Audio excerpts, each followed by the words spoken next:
Hello friends, welcome or welcome back to my channel. My name is Danny and today we're going to talk about some of my favorite and least favorite things about audiobooks.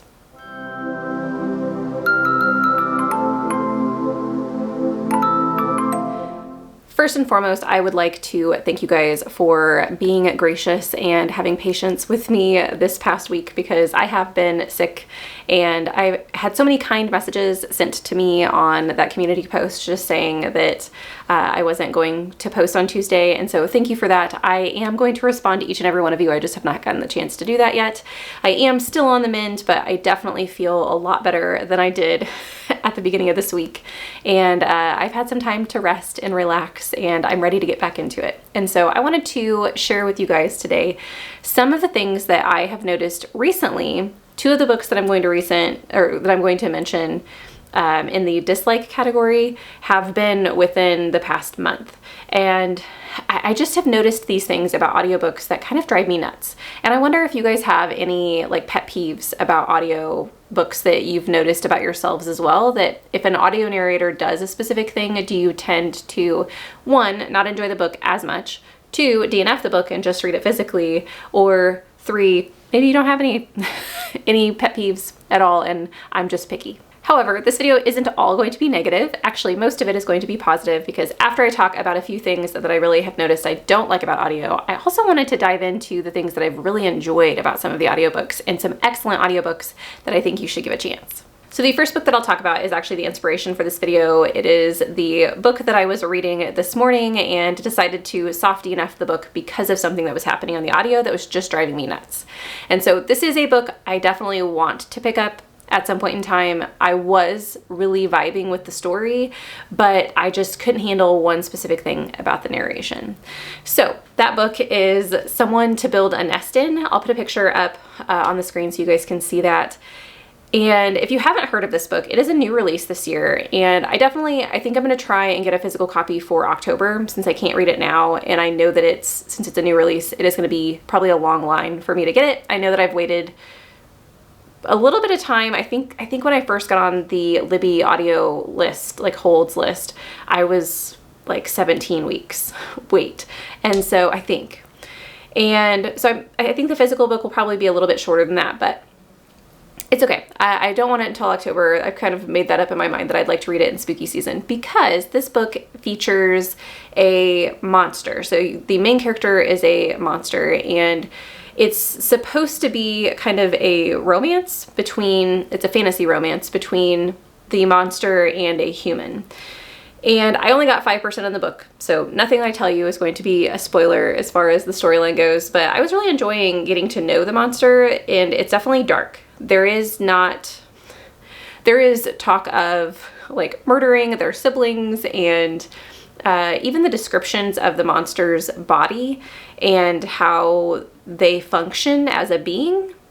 Like there's no heart and there's no blood and they can kind of form themselves into different things like goopy substances and things like that. It's very intriguing and a little off-putting in a good way, I think. And her perspective is really interesting as well because of the fact that she is a monster and we as humans, I guess, would view her as the villain. But of course you're in her head and she doesn't think of herself as a villain. She just thinks of herself as a being that exists. And so I was really enjoying the story.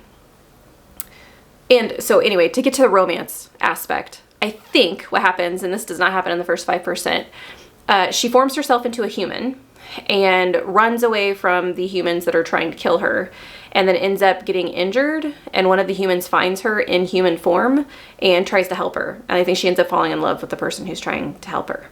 So that's the premise of the story. I think it sounds fantastic, and like I said, I really did enjoy the story in general.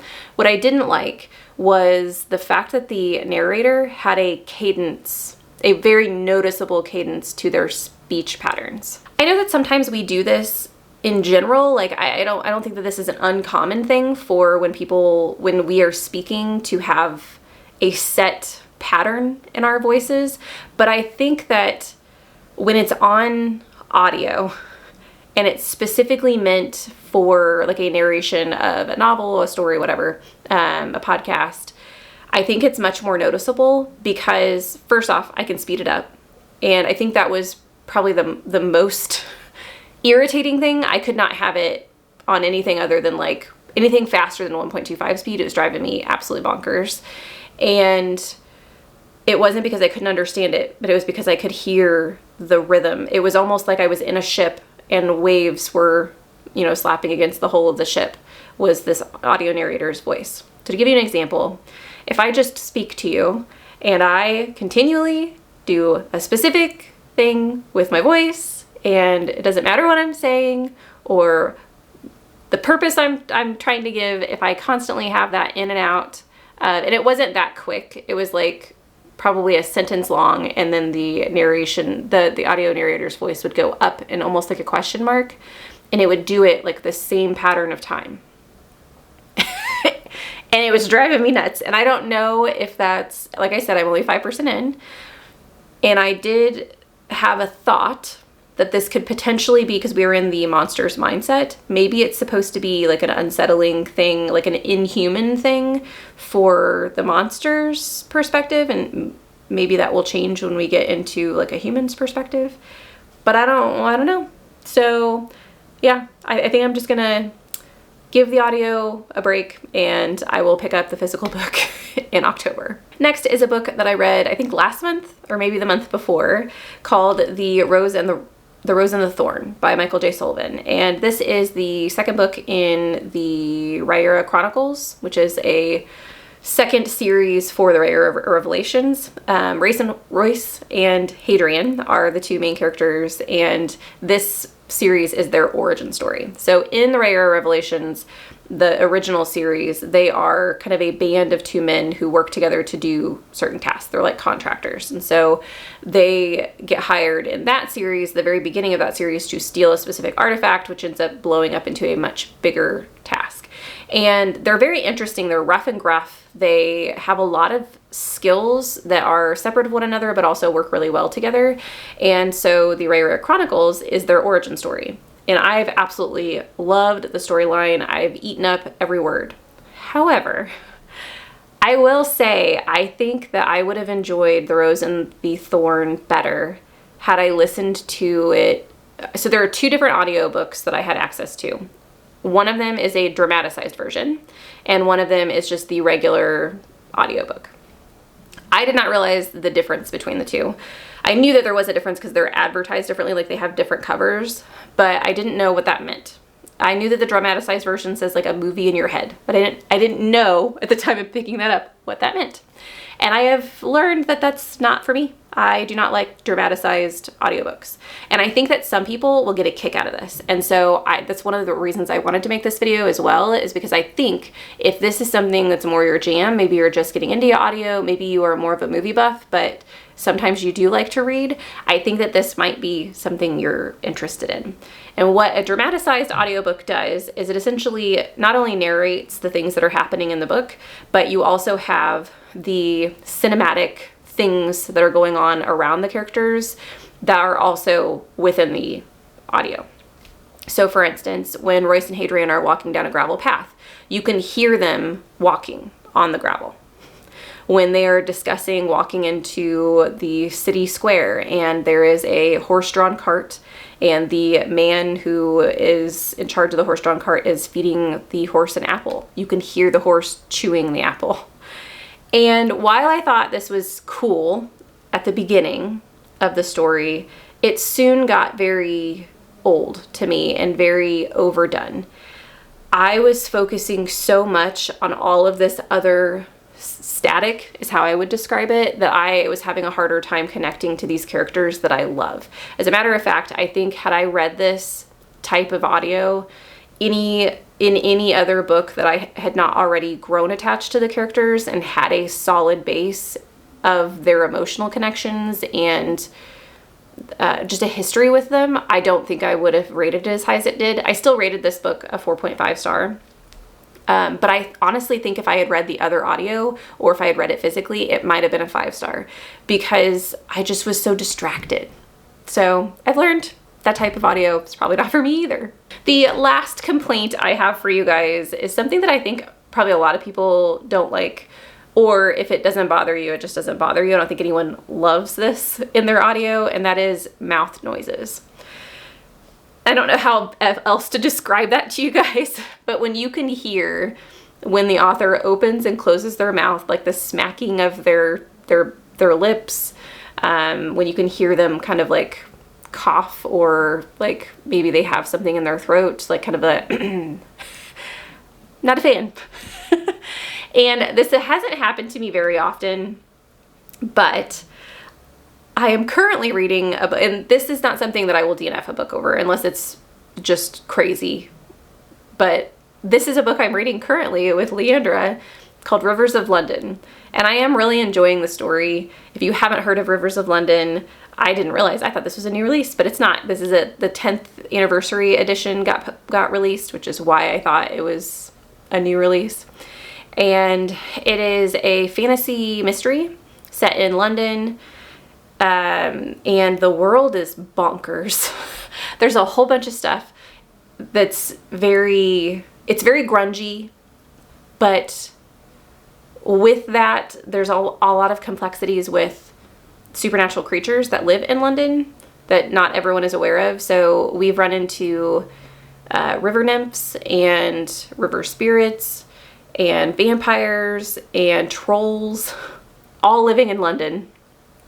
And there are also these murders, these really gruesome murders that are going on that have something maybe supernatural going on with them. And so you follow your main character, his name is Peter, and he is a young police officer. And he ends up getting drawn into the world of magic and supernatural stuff in order to help solve this crime. And I am really liking it. But I think, and I'm pretty sure it just happens with one character, or with, maybe not though. I'm gonna have to pay more attention. But there's a specific accent that Peter has, and I think that when his character is like initiating in dialogue, or initiating dialogue with someone else, and there's like, I would call them like pregnant pauses, or something like some type of a dramatic pause, I guess. You can kind of hear, and it's not kind of, you can hear the smacking of his lips, of the narrator's lips, as he speaks what Peter is trying to say. And I just don't understand why. Why is this necessary? Every time it happens, it pulls me out of the story, and then I have to get back into it, which is why I'm really enjoying the story. I'm not going to DNF the book for this reason, but it's just something I found that every time it happens, I'm like, why? Why is this a thing? Why are we doing this? And maybe the author or maybe the narrator doesn't realize they're doing it, and that's just the way that they speak. Maybe it's the type of microphone that they have amplifies different sounds that they're not used to. I don't know, but that's something I enjoy. I'm definitely not an eating ASMR person, apparently. Moving on to the positive characteristics that I have found in audiobooks. And this is something I do want you guys to add to in the comments. If you do have things that you've absolutely loved about audio and you have an example for me, please give me those recommendations, because I would love to be able to hunt those down and love the audio as much as you have. The first book actually fits two of these categories, but I will give a separate category and a separate book for the other category as well. But this is actually a book I have in my collection. So this is The Blacktongue Thief.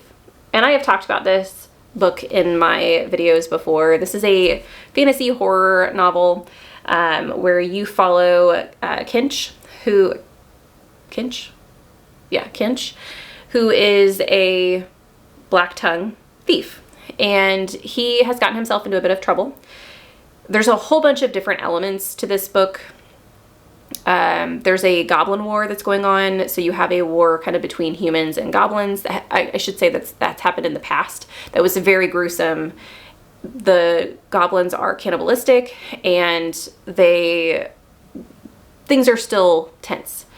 There is currently some trouble going on with some giants in the kingdom as well, and Kinch is a member of, I don't remember if they just call it the guild or if there's a specific name for it, but it's essentially a trainer of thieves and in other various component or various professions, if that's what you want to call thievery.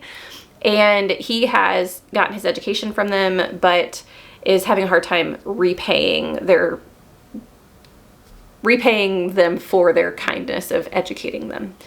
And so he is on a mission to thieve and be able to repay his debts. And he ends up running into someone he wouldn't have expected. And I think that's all I'm going to give you on this. I really enjoyed this. I gave this 5 stars, and the prequel to this called The Daughter's War came out this year, and I'm very excited about that as well. I'm waiting to get the paperback version because I want my editions to match, because currently only the hardback is out. So once I can get my hands on a paperback copy, I will be reading The Daughter's War too. But to get back to the audio, I really loved the fact that this has singing in it. And there are a lot of books that have singing written into their narrative, but the audio narrators do not actually vocalize the song. In this book, the author does. And I say author because the author is also the narrator of this audiobook, which is another thing that I'll talk about in just a minute of things that I do enjoy. So the singing component of this, there are some cultural aspects that come into play with this when you're learning about our main character Kinch and his background and where he comes from. And then there's also some of that with some other characters that we run into along the way.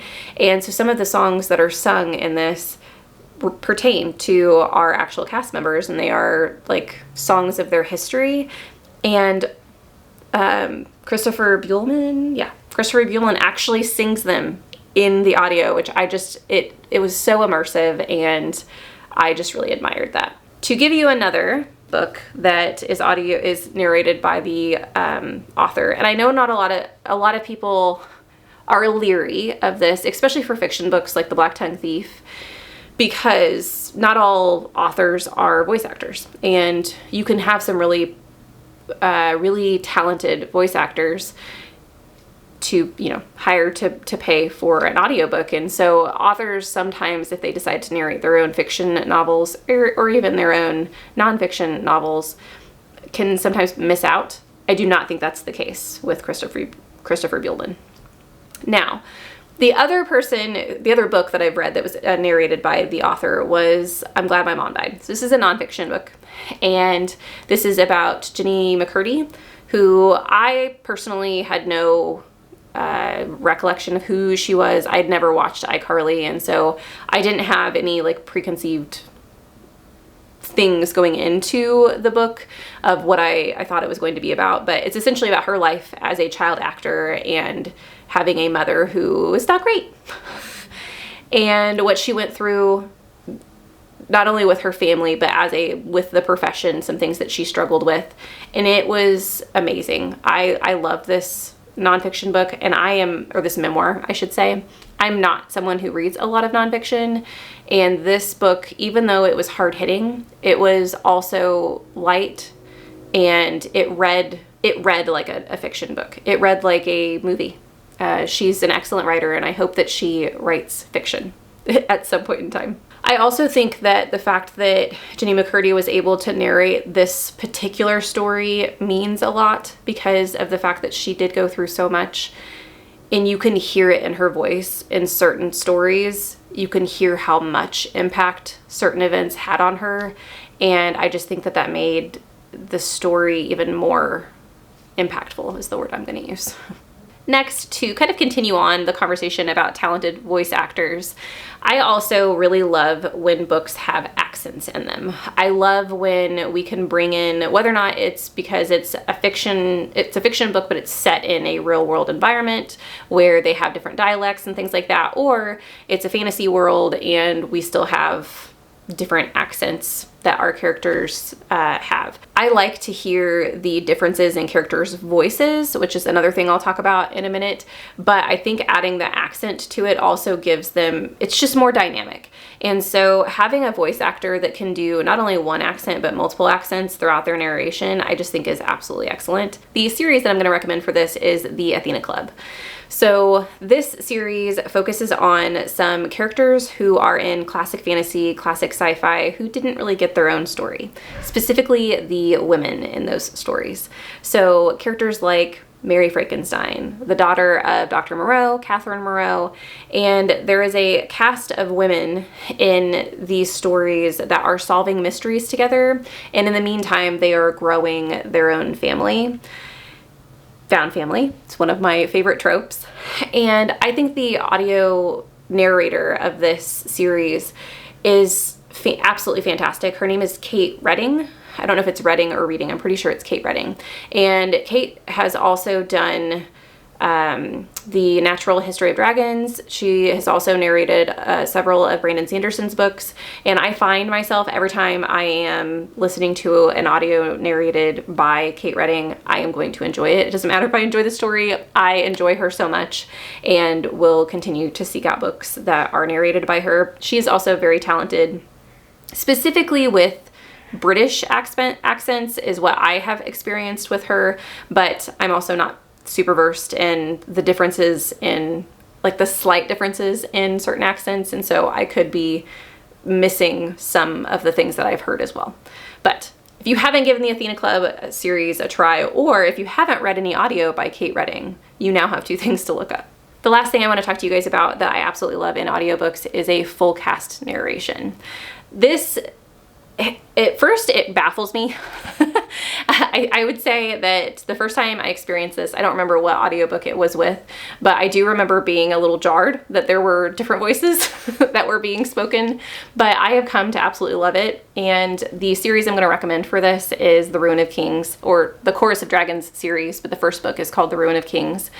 And I do recommend that if you are going to read this, that you read it immersively, but the audio is absolutely fantastic. The reason I would recommend reading this immersively is because there are footnotes in the book, and those footnotes are read to you in a different voice than the main narrator, so you would know when something is being read to you as a footnote. But I just think having the physical copy also helps. I think the first book has 3 narrators. I would have to look that up, but it's just the story in this is so vast that I think adding a full cast of characters just adds to that complexity as well. And yeah, I really enjoyed it. If you guys haven't heard of The Ruin of Kings, this is a first book in a 5-book series, and the series is massive, but the first book is about Kieran. He's the main character, I should say, in the first book, but a lot of the other characters are introduced in this book, and you follow him at the very beginning of the book. You know that he has burned down a city, and you know he's in prison and he's being questioned by someone.